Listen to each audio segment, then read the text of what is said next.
Schengen visa मिल गया है and now you are confused, then this video is for you.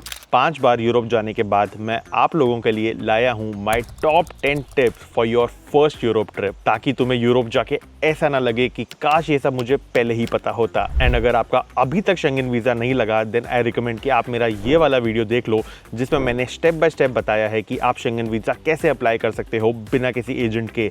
And इसका एक फॉलोअप वीडियो है जहाँ मैंने शेंगन वीज़ा के 15 FAQs आंसर किए हैं। तो चलिए फिर इस वीडियो को शुरू करते हैं। Let's start with tip number 1, what to pack. देखो, यूरोप का जो मौसम होता है वो बिल्कुल रणबीर कपूर की तरह है, कभी सनी, कभी मूडी, कभी ठंड में भी रोमांटिक। सबसे पहले अगर आप कपड़ों की बात करो तो आई वुड से आप हमेशा देख लो कि आप कौन से मौसम में जा रहे हो, उसके हिसाब से आपको कितने विंटर क्लोथ्स ले जाने हैं, कितने समर क्लोथ्स ले जाने हैं, वो आप पहले से ही डिसाइड कर लो। जो उसके बाद सबसे इंपॉर्टेंट चीज़ आती है वो आता है आपका यूनिवर्सल ट्रैवल अडेप्टर। यूरोप में जो प्लग पॉइंट्स होते हैं वो काफ़ी डिफरेंट है इंडियन प्लग पॉइंट से, तो आई वुड रिकमेंड कि आप ये ट्रैवल अडेप्टर ले लो जिसके साइड में USB होता है और आप एक अपना अडेप्टर डाल सकते हो। वैसे तो मेरे पास ये वाला ट्रैवल अडेप्टर है जिसमें 2 Type-C पोर्ट और एक USB पोर्ट भी है। That gives me 2 Type-C port, 1 USB port from the adapter and 1 USB port from the travel adapter. उसके बाद मैं बोलूँगा कि एक सबसे ज़्यादा कंफर्टेबल वॉकिंग शूज़ आप ले लो, क्योंकि जब भी आप यूरोप में होते हो आप लगभग दिन के ट्रैवल करोगे 15 से 20 हज़ार स्टेप, और उस ड्यूरेशन में अगर आपके शूज़ कंफर्टेबल नहीं हैं देन आपके पैरों में छाले पड़ सकते हैं और बहुत ज़्यादा परेशानी आ सकती है। उसके बाद जो भी अपने कपड़े पैक करो तो make sure that you are packing smart. आप जितना ज़्यादा लेयरिंग का यूज़ कर सकते हो, कलर कॉम्बिनेशंस का यूज़ कर सकते हो, मिनिमल क्लोथिंग के साथ आप डिफरेंट अगर आउटफिट्स प्रेजेंट कर सकते हो देन वो आपके लिए बहुत ज़्यादा बेस्ट हो जाएगा। एक चीज़ का ख्याल और रखना कि जब आप यूरोप आ रहे होगे आपको प्रॉबेबली लगेज अलाउड होगा 23 kgs का, 30 kgs का और इवन मिनिमम 20 kgs का। बट जब आप इंट्रा यूरोप ट्रैवल करोगे, यूरोप के अंदर एक कंट्री से दूसरे कंट्री, अगर आप ट्रेन ले रहे हो तो सब बढ़िया है, बट अगर आप फ्लाइट ले रहे हो तो एक चीज़ आप याद रखना कि आपको कोई भी फ्री लगेज चेक इन का नहीं मिलता है। आपको या तो वो एडिशनल बाय आउट करना पड़ता है। You usually get only 7 to 8 kgs of luggage जो आपको हाथ में कैरी करना होता है। उसके बाद आप एक अम्ब्रेला ले लो और पोंचो ले लो अगर बारिश हो रही है, and you can also take a scarf और अ स्टोल डिपेंडिंग मौसम कितना ठंडा या कितना गर्म है। एंड सबसे ज़्यादा इंपॉर्टेंट चीज़ जो मैं हर ट्रैवल में आपको रिकमेंड करता हूँ वो एक पावर बैंक तो ले लो 10,000 mAh का, जिससे आपके सारे फ़ोन, सारे गैजेट, सारे एयरफोन्स कभी भी आप चार्ज कर सकते हो अगर आप पूरा दिन ट्रैवल कर रहे हो तो। देखो, यूरोप में इंडिया की तरह medicine over the counter available नहीं होती। कोई भी एंटीबायोटिक्स हो गई या स्टमक इन्फेक्शन की या फिर एसिडिटी की या फिर देयर आर वेरियस थिंग्स जो इंडिया में बहुत ईजिली अवेलेबल हो जाती है। तो आई वुड हाईली रिकमेंड कि आप एक अपना मेडिसिन बॉक्स तो ज़रूर लेकर जाना याद से। और उसके बाद जो कि मैं रिकमेंड करता हूँ लोगों को, that is a portable bidet. See, यहाँ पे लोग पेपर यूज़ करते हैं and it is very sad but it is the fact. अब हम इंडियंस को आदत है जेट शावर की, राइट? तो इसलिए आप जेट शावर तो ले जा नहीं सकते, तो इसलिए मैं ये वाला पोर्टेबल बिडेट अपने साथ हमेशा कैरी करता हूँ। इसका लिंक आपको डिस्क्रिप्शन में नीचे मिल जाएगा। Sunscreen is something which I also highly recommend, क्योंकि जो यहाँ का सनलाइट होती है for some reason it penetrates your skin much more deeper जो इंडिया में करता है। इस वजह से बहुत ईजिली मुझे भी सनबर्न हो जाता है and I am not even sensitive to the sun. So I recommend कि आप सन ग्लास और सनस्क्रीन भी याद से रख लेना।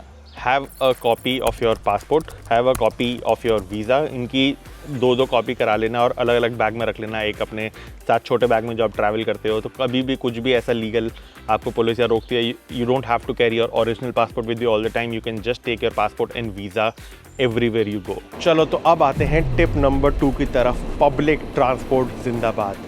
यूरोप में ऊबर लेने का मतलब ये है या तो आपके पास बहुत ज़्यादा पैसा है, हेलो हम तुमसे ज्यादा गरीब हैं, या तो आप मेंटली रेडी हो अपनी किडनी डोनेट करने के लिए। साला किडनी निकाल लिया है बे। Just kidding. देखो, आप ले सकते हो cabs but you should know that they are far more expensive than Ola Uber in India.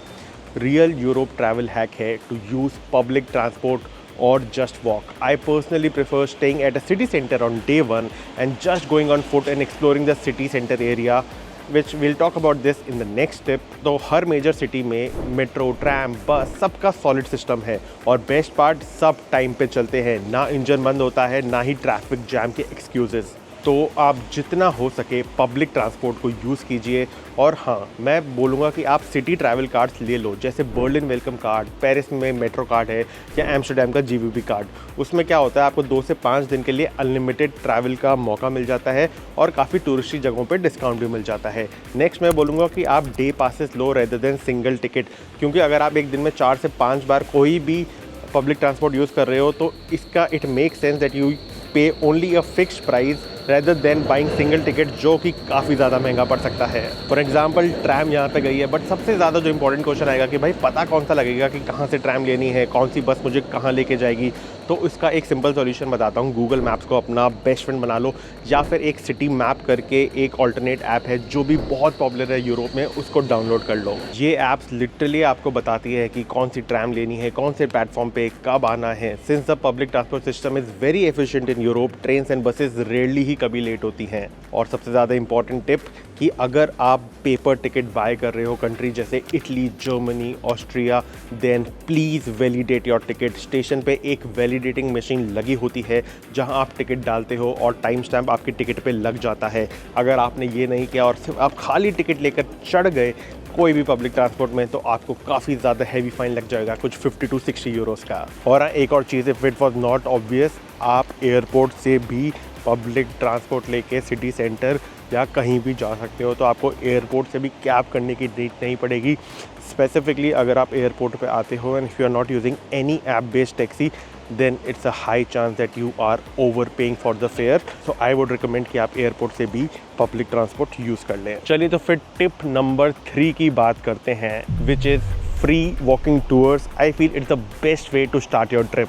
Every time I have been to a new city in Europe, free walking tour is literally the first thing जो मैंने किया है। देखो, free होता है नाम का, but वो लिटरली फ्री नहीं है। इसकी बात थोड़ा सा आगे करते हैं। तो बेसिकली क्या होता है, लोकल गाइड्स आपको सिटी का 1-2 से 3 घंटे का टूर देते हैं। Historical spot, secret allies, hidden food places के बारे में बताते हैं और ऐसी स्टोरीज बताते हैं जो आपको सच में गूगल पर भी नहीं मिलेंगी। ये एक्चुअली काफ़ी ज़्यादा हेल्पफुल है, क्योंकि आपको सिटी का लेआउट समझ आता है, क्या वर्थ सीइंग है वो क्लियर हो जाता है, and you can ask them any questions about the city and where not to go. अब नेचुरल एक क्वेश्चन आएगा कि यार ठीक है, बट इसको मैं बुक कैसे करूँ? तो देखो, सबसे पहले आप जाओ गूगल पे, सिटी का नाम लिखो, जैसे बर्लिन फ्री वॉकिंग टूर, आपको गुरु वॉक, फ्री टूर गाइड और ऐसे ये कुछ पॉपुलर ऑप्शन है, उनके ऑप्शन आएंगे। अगर आप कोई हॉस्टल में रह रहे हो तो आप हॉस्टल के रिसेप्शनिस्ट से भी फ्री वॉकिंग टूर के बारे में पूछ सकते हो। ठीक है, तो मैं वो वाली बात एड्रेस कर लेता हूँ कि ये फ्री वॉकिंग टूर्स फ्री क्यों नहीं होते।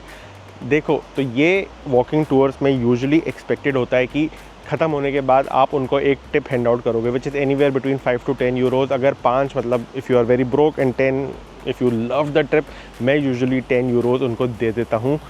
इन शॉर्ट, इतनी वैल्यू कोई भी आपको ना ऐप, ना वेबसाइट, ना चैट जीपीटी दे सकती है जितना वो लोग आपको दे देते हैं। और उसका एक सेकेंड एडवांटेज ये भी होता है कि अगर आपको डे 1 पे वॉकिंग टूर से पता लग गया कि आपको आगे क्या क्या करना है, तो आपकी उस सिटी में रेस्ट ऑफ द ट्रिप काफ़ी बढ़िया हो जाती है। तो वॉकिंग टूर मिस ना करें। इसके बाद मूव करते हैं एक और इम्पॉर्टेंट टिप की तरफ, सिम कार्ड्स। यूरोप में बिना इंटरनेट के आप एक दिन भी नहीं रह सकते। मैप्स हो गया, ट्रांसलेशन हो गया, या फिर बुक करना हो गया कुछ भी, ऊबर और कोई भी टूर्स एंड ट्रैवल्स, या फिर अपनी इंस्टाग्राम स्टोरी अपलोड करना हो गया, या फिर अपने फ्रेंड्स को वीडियो कॉल करके जलाना हो गया, इन सब के लिए लगता है इंटरनेट। ऑल्दो आपको अपने होटल, हॉस्टल या कोई भी रेस्टोरेंट में वाईफाई मिल जाएगा, बट मैं यूजुअली यही प्रेफर करता हूँ कि खुद के फ़ोन में इंटरनेट रहे तो वो सबसे ज़्यादा बेस्ट होता है, क्योंकि कुछ भी अगर आपको इमरजेंसी आ जाए उस ड्यूरेशन में आपके पास हमेशा फ़ोन में इंटरनेट रहेगा ही। प्रो टिप इसमें मैं ये दूंगा कि अगर आप यूरोप में कोई भी कंट्री से सिम ले रहे हो, वो सारी शेंगन कंट्रीज़ में काम कर जाएंगी विदाउट एनी एक्स्ट्रा चार्ज। तो फिर सबसे ज़्यादा इंपॉर्टेंट ये क्वेश्चन दिमाग में आता है कि यार सिम कार्ड हम लोग ले कहाँ से? एयरपोर्ट से? बिल्कुल भी नहीं। एयरपोर्ट पे आपको कम से कम 30 से 40 यूरो चार्ज करते हैं वो, जो सिटी में आपको इजीली 10 से 15 यूरो की सिम मिल जाएगी। एयरपोर्ट रेंट भी इंक्लूडेड होता है प्राइस में, क्योंकि इतना रेंट भी तो निकालना है ना कंपनीज को, एयरपोर्ट पे इतनी महंगी दुकान रेंट पे ले रखी है। तो देखो, मैं यूजुअली क्या प्रेफर करता हूँ कि जिस सिटी में भी मैं लैंड कर रहा हूँ उस सिटी के सुपरमार्केट में या कोई भी मोबाइल शॉप में जाकर मैं फिजिकल सिम कार्ड ले लूँ। बाय द वे, आप ई सिम कार्ड भी ऑफ कोर्स ले सकते हैं, पर अगर आप कोई भी ई सिम ले रहे हैं इंस्टाग्राम पे एड्स देखकर, then you should also know कि आप 100% ओवर पे कर रहे होंगे। आप लोगों के साथ मैं अपनी एक टेस्टेड स्ट्रैटेजी शेयर करता हूँ। सबसे पहले मैं एक शॉर्ट टर्म ई सिम ले लेता हूँ। इंडिया में ही कोई भी बहुत सारी मोबाइल कंपनी है, जैसे मैट्रिक हो गया, वो आपको कुछ 1 या 2 दिन के लिए बहुत चीपली ई सिम प्रोवाइड कर देती है। जेटपैक करके कंपनी है जो मैंने अभी बहुत रिसेंटली ट्राई की है। उन लोगों ने 1 GB डेटा मुझे 4 दिन के लिए एब्सोल्यूट फ्री दे दिया था साइन अप के लिए, तो उससे मेरा काम हो गया। उसके बाद फिर मैं एयरपोर्ट आया, मेरे पास हाथ में डेटा था, फिर मैं गया कोई भी सुपरमार्केट अपने सिटी में से। फॉर एग्जांपल मैं अभी बर्लिन में हूँ, बर्लिन में मैं सुपरमार्केट गया एंड देन मैंने वहाँ से 15 यूरो की सिम ले ली। यूरोप में 3 सबसे ज़्यादा मेजर ऑपरेटर्स हैं, वोडाफोन, ऑरेंज और एक और है जो मुझे याद नहीं आ रहा। इसके बाद आप लिटरली मुझे 15 यूरो में सिम मिल गई थी एंड उसमें मुझे कुछ 30 GB डेटा मिला एंड मैं यूरोप में ऑल ओवर कहीं भी कॉल कर सकता था। ऑल्सो मैंने अपने इंडियन सिम को ई सिम में कन्वर्ट करा रखा है।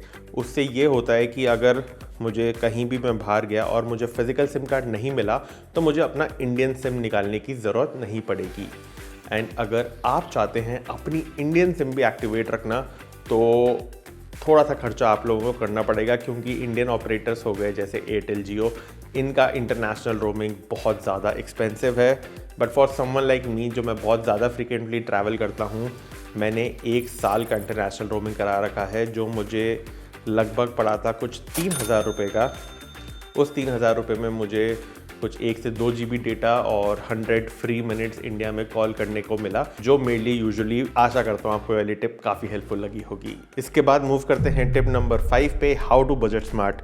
देखो, यूरोप एक्सपेंसिव है, ये तो सब जानते हैं, लेकिन इसका मतलब ये नहीं ना कि आप अपनी लिटरली किडनी ही बेच दो एंट्री फी टिकट पे करने के चक्कर में। मेजॉरिटी सिटीज़ में होते हैं फ्री अट्रैक्शन एंड ये मोस्ट लाइकली आपको खुद रिसर्च करना पड़ेगा, जो कि मुझे 100% गारंटी कि आप नहीं करोगे। गजब बेइज्जती है।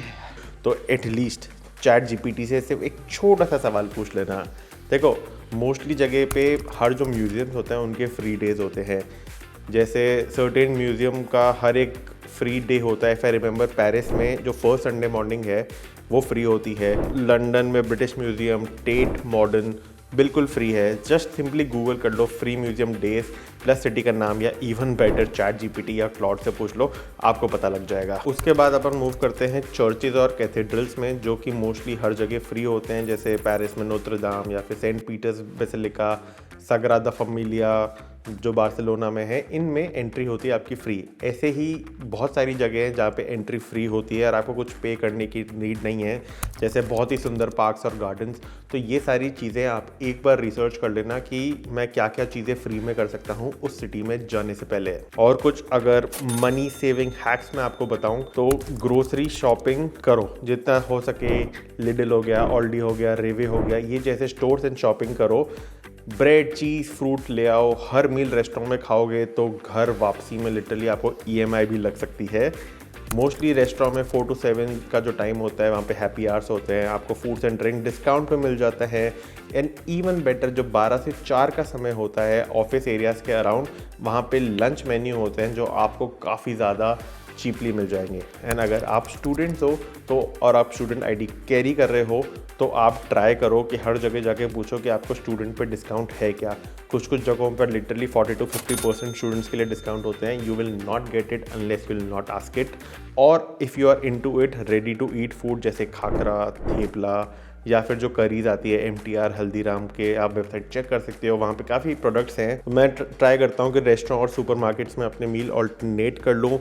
एंड अगर आपके होटल में ब्रेकफास्ट बुफे है तो भाई अच्छे से दबा के खा लेना, आपके काफ़ी ज़्यादा पैसे बच जाएंगे।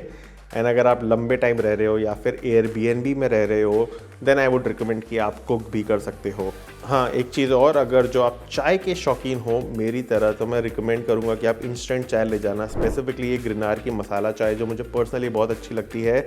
ये वीडियो स्पॉन्सर्ड नहीं है, but I really love the Girnar का इंस्टेंट चाय, जो it's comes literally very close to the original चाय।